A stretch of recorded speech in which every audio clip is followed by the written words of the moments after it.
For further analysis, we're joined by Jon Tonge, a professor of British politics at the University of Liverpool. Professor, good to speak to you. So looking back at this 10-year milestone since the referendum, how much of Britain's current 4.85% borrowing penalty is really being driven by structural changes from Brexit or a changing political leadership, or are they just all intertwined?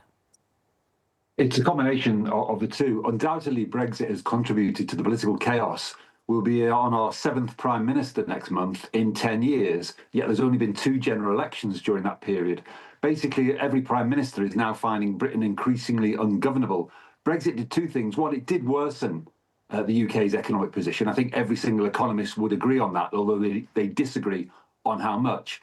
And the other thing is it produced a very divided nation. Remember that referendum 10 years ago today was very, very close. 52% wanting to leave the European Union, 48% wanting to remain. And the political fallout from that was the formation eventually of the successor to the Brexit Party, the Reform Party, whose electoral success has contributed to the demise of Keir Starmer as Prime Minister.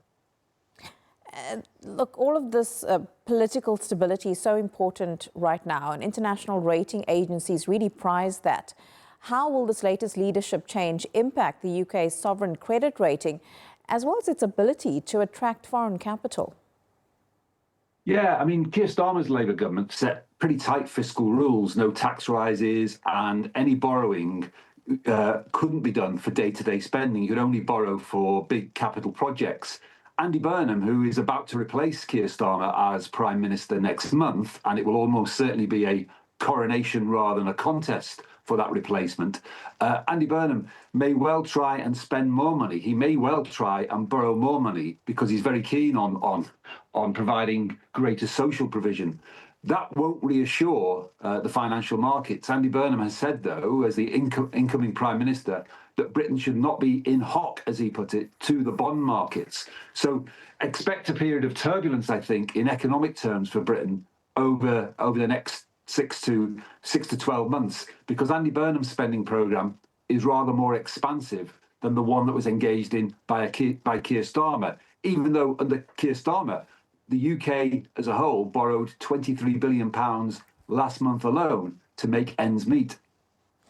You know, you talk about the markets being reassured, but what about the people of Britain? Because the recent YouGov poll that said that 16 Britons were not happy about Brexit. They are literally feeling it because of the rising cost of living, and an issue that's been highly politicised is immigration, which Brexit said would bring down levels of immigration in the UK, but since 2016 they've actually gone up.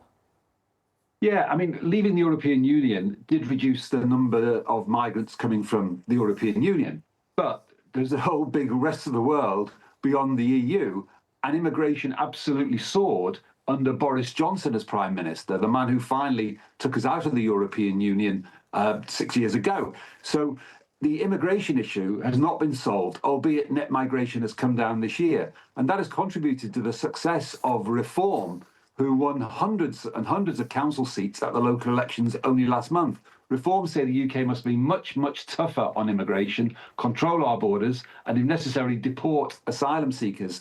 Now, there are plenty of people who don't subscribe to that agenda, but if you look at the opinion polls in the UK at the moment, Reform is the most popular party, and it's a lineal descendant of the Brexit Party, and the UK Independence Party, because they've had the same leader. Nigel Farage, as leader of UK independence and this today, Brexit, well, you know, he is the man who's most associated with us getting out of the European Union.